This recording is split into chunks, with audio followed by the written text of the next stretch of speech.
Good morning, guys. Unfrequented world. I couldn't sleep. It's 6 o'clock. Yesterday, I found what I believe to be a 1943 American copper penny. There seems to be some debate online. Some people say, hey, great, congratulations. Other people say it's a fake. It's, somebody took an 8 and rubbed it down. That's incredible nonsense. This thing was found in a rural field that was donated to a Northern Ontario municipality in 1892 and was a schoolyard for the past 150 years. So I guess it would be 120 years, whatever. There's no way that somebody tried to rub an 8 into a 3 and then placed it in this field or used it because it was there so long. It has the nice green patina of a coin that's been in the ground 70, 80 years. I found it. I know it's legit. Whether it's a 43 or not, that's up for debate. What we have to do is investigate this a little bit. The first thing I'm going to do is show you guys that A, it doesn't stick to a magnet. Then B, I want to take a better camera today. I've got my A7R3, which is a 42 megapixel camera. I'm actually going to mount it on a tripod, inverted, like this, and we're going to do some high resolution photography. Yesterday when I got home, I took macro photos of the coin, but it's still been drying out and it's changing as it dries out. What this is going to allow me to do, if I mount this on the tripod and use a timer, I can take a light source, a really strong light source, and shine it all the way around the coin. And that might show us a little more detail. Also, the images yesterday, what's causing the confusion is I traced 1943 on the coin just to show people in the video, here's the numbers, here is what it looks like. Well, there was crud and whatever else, and I traced over. So the bottom of the 3 looks like it curls up. I believe that's crud. And I didn't look at what a 1943, the 3 looks like. I just wanted to show people, hey, look at these numbers. I shouldn't have done that. Okay, so I'm just out in the garage here. This is a magnet. And I've got the coin in question. Let's see what it looks like today. Yeah, still you can see the 19 much better today now that it's dried out overnight. Okay, I'm just going to pass the magnet over the coin. Nothing. Okay, it is a magnet. That's just to show you it is a magnet. So the coin is copper. So here's the setup. Macro lens inverted on the A7R3, which is a 42 megapixel camera. That should give us more resolution. And today that allows me to put a strong light source and I can work it all the way around and just see if we can get some more detail on the coin by using that light source. And in thousands of coins, I've never seen an 8 that's been half worn off. Not saying it couldn't be something else, but let's try to get to the bottom of it. I'm just really optimistic that this is a 43. When I pulled it out of the ground and you could see the original video clip, you could clearly read 1943. You can see it right there, 1943. Did Gary just hit the jackpot? Okay, here we are in the computer, and I've taken a whole bunch of these shots. The first one and the best one I think we're going to look at is the last one I took here. And we're going to try some different filters and whatnot on here. Let's just take a look and see what we can see.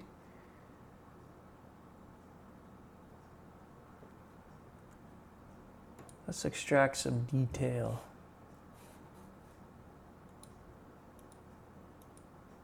Is that going to help us? I don't know.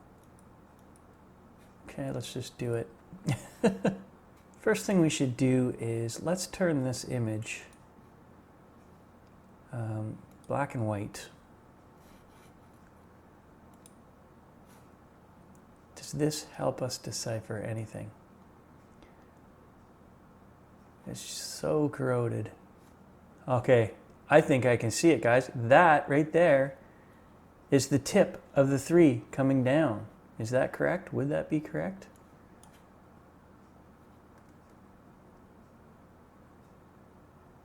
It looks like the end of a number right there. That being said, this kind of concerns me. What is all of this junk here?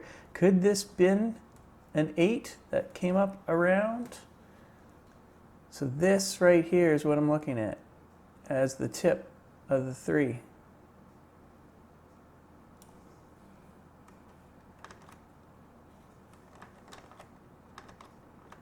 So what I want to actually show you guys, what I was looking at yesterday, when I traced this 3, I went like this.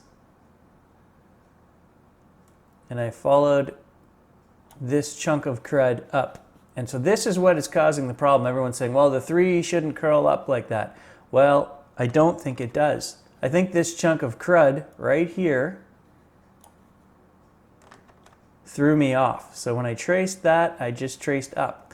But if we look now that we've got this black and white, I think there's definitely a beginning and an end to this number 3. And I think it's right here. If you look right here, you'll see that there's definitely an edge of a number, like the beginning of a 3 right there.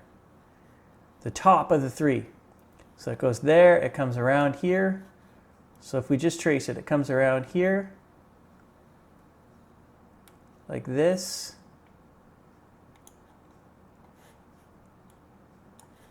And there, right here, is the bottom of the 3. And it ends right there.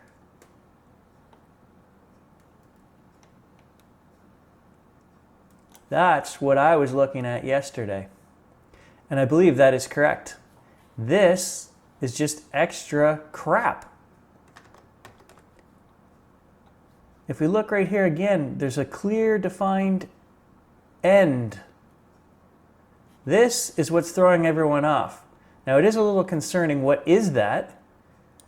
But I think that is just the top of the coin, because look, we've got a great big valley here. This chunk has all been removed. But that is clearly the edge of the 3. I'm now more excited than ever, and that is clearly the beginning of the top. If this was an 8, you wouldn't have that line there. It would continue on through,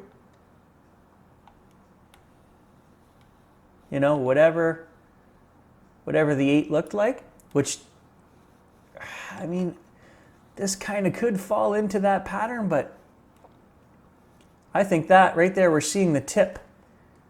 Just this portion right here, we are seeing the clear tip of that 3 poking out from under the crud. Can you guys see that? Okay, so I've pulled up an image of an actual 1943, and we can see now the 4 doesn't come down here. This is not part of the 4. And if we zoom in, this square right here is the bottom of the 4. So the 4 is actually, the 4 is very tiny, and it's right here. Oops. So the 4 is actually much smaller, and it's right here. And it goes right to there. I see the tip of the 4 right there. I see the tip of the 9 there and the 1. So these kind of come up. The 9 and the 1 go a little bit above the line. But I think that's corrosion. So there's your 4 right there. Now this 3, is it just because I scraped it off? But it looks lower. You know, if that's the tip there, I mean, we could just be missing.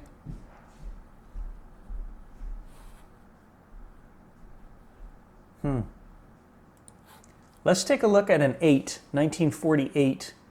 Is the 8 lower than the other numbers? All right, I'm looking at this again right now. I'm looking at this 3 and I'm like, something isn't right.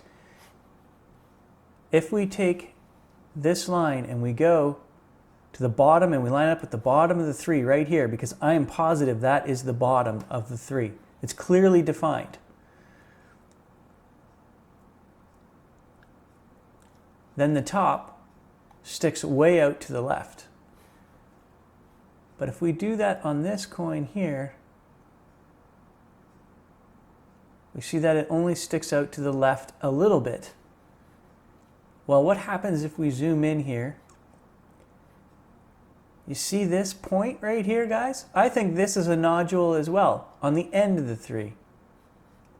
But there's a point right here.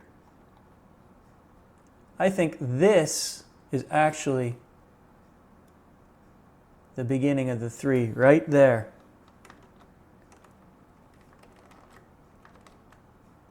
And then off the end of it, we've got another nodule, which looks like the beginning of a letter. Either way, it doesn't continue on. If there was a number stamped there, you wouldn't get a nodule here. It would continue on. I think we've got a clear beginning right there and a clear ending right there. And if that's the case, it does make sense. It does line up where the top sticks over the line just a little bit. Okay, so I've also pulled up a 1948. And the first thing we'll notice, again, is that all the numbers, they do line up the same on the top. The 4 and the 8 actually might be a little higher than the 1 and the 9. Okay, but what we're going to notice here is look at the distance to the rim of the coin versus the 3. There's much more room between the 3.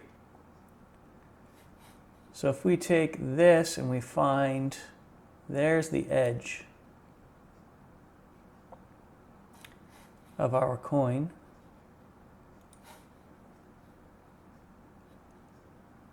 And again, I think it's starting on this knob right there.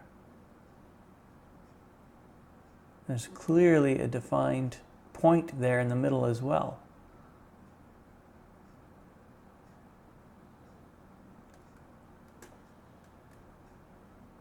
Something like that.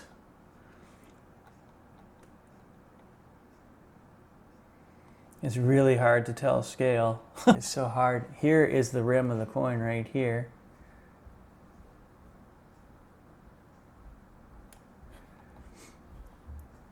Right? We can add on to it right here. Here's the rim. That to me looks like more space there than. So here we've got 1, 2, 3, 4, 5. We've got about 6 of these little dots.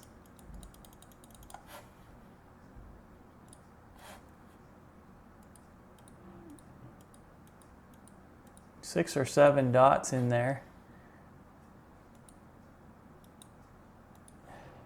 And you got 3 there. So it's about half the space between the 8 versus the 3 to the rim.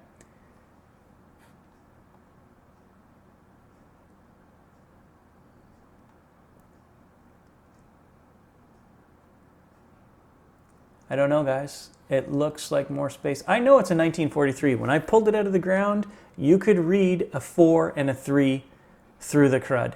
If it was an 8, you would see an 8, or you would see a big glob there, and you wouldn't be able to read it. It would have been a filled-in. It would have been a filled-in globule. You know, something like this.